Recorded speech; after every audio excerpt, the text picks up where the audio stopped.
Ladies and gentlemen, boys and girls, I'm very pleased to welcome from Melbourne today a fine writer and a human being, Andy Griffiths. Thank you very much. Sorry if I seem a little bit weird here. This is all new technology to me as well. And thank you for that lovely introduction. I'd agree with you. I'm a very fine writer. Not so sure about the human being part, but I try. Today, I did. I've been writing for a long time, since I was 5 or 6 years old, and always the same silly stories have come out for a long time. And what I'm always trying to do is make those stories sillier and more involving all the time. Now I've got, today I thought we'd start off, we're going to have an interview later on, but I've got a couple of new books which are very brand new. One that I've done with Terry called The Big Fat Cow That Went Kapow, and another one called Treasure Fever, which is part of a new series. And I might start with Treasure Fever because that is really an extension of the characters in the Just series. The characters in the Just series were based on me, Andy, and my best friend Danny, and the girl I used to love when I was in grade 4 called Lisa Mackney. And I've written those books for a long time. People have enjoyed them, but I wanted to write longer stories, and so that's where the Treasure Fever book, find it, Treasure Fever came out just a couple of months ago. And it's really about a group of kids in a very unusual school with a very unusual teacher.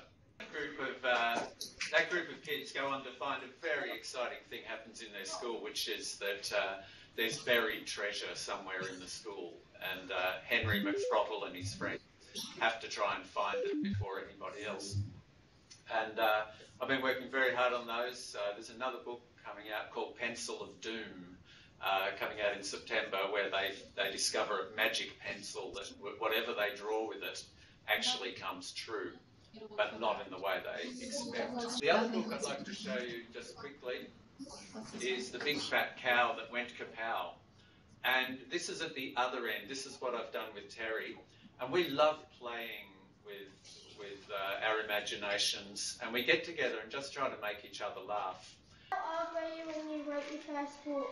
I was, I think, around 5 years old, where my dad was sick, and I wrote him a little get well card.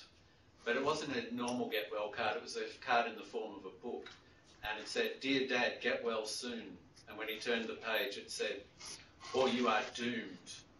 And then it showed his body going into a hole in the ground. And then you turned the page, and then worms and maggots were attacking him. And I think it scared him so much that he got better instantly.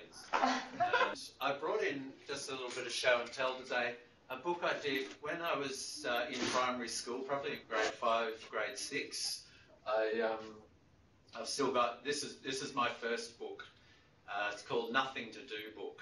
And I remember I used to love getting exercise books and just filling them up with stuff that I liked.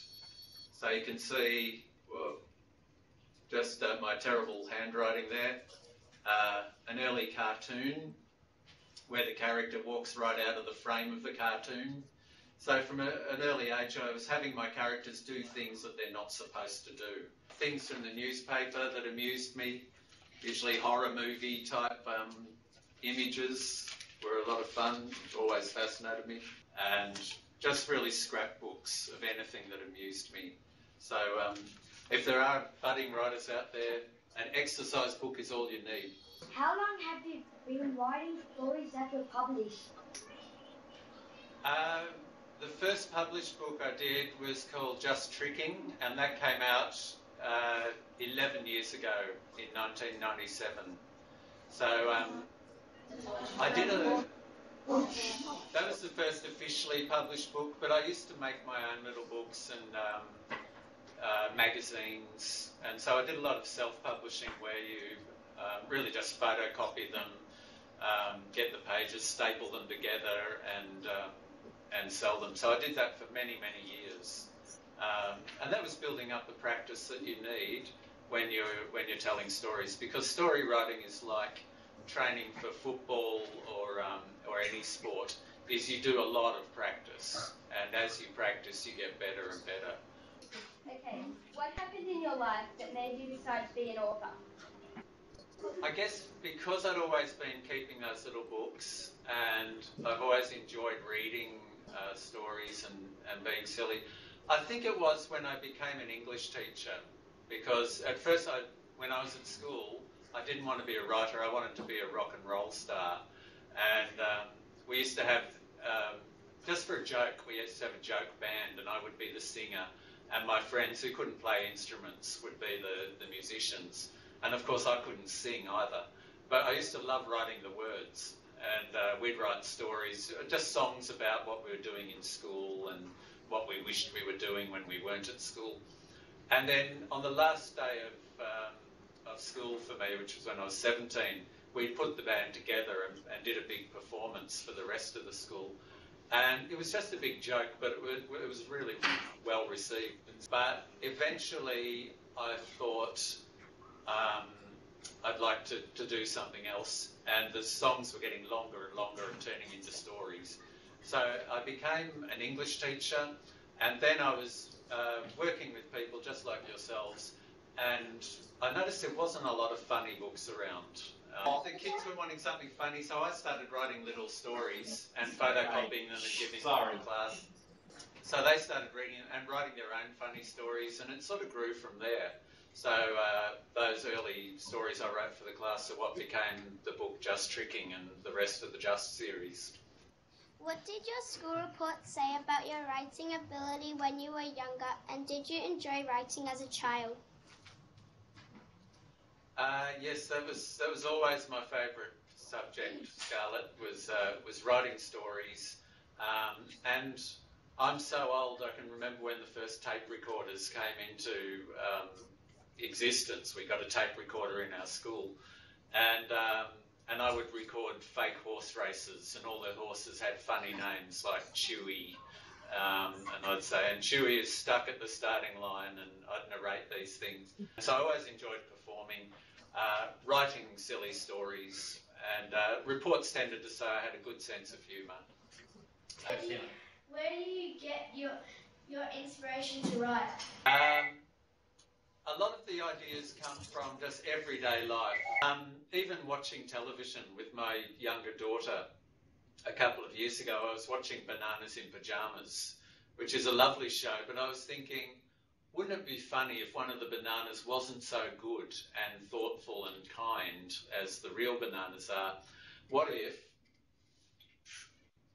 it was bananas in balaclavas? Okay, the not so nice banana. And so I made a balaclava out of an old sock, and then I start playing with it and imagining, what if it went like this? B3 comes to stay at Cuddles Avenue. B3 is not nice like the others. He just chases B1 and B2 around the house, finally grabs them both and then shoves them into a fruit blender. Would be an ideal episode of Bananas in Pyjamas. So an idea can come just from watching TV and thinking, how might it be different? What if things went wrong? The question is, what interest do you have outside of writing? Outside of writing, I love music. Listening to music is one of my great joys and passions. I also do a lot of running and exercise.